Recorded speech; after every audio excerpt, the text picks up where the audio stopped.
ሲሰማ ፉከራው ሽለላው የጠላቴ ወሬ የጠላቴ ወሬ የጠላቴ ወሬ ሰው ሚተርፍ አይመስልም እኔ ግን አለሁ እስከ ዛሬ አለሁ እስከ ዛሬ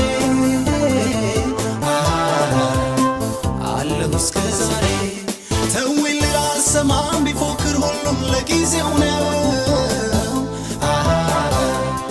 ሁሉም ለጊዜው ነው ሁሉም ለጊዜው ነው የሚያስፈራም ሆነ የሚያስደነግጠው እግዚአብሔር ብቻ ነው እግዚአብሔር ብቻ ነው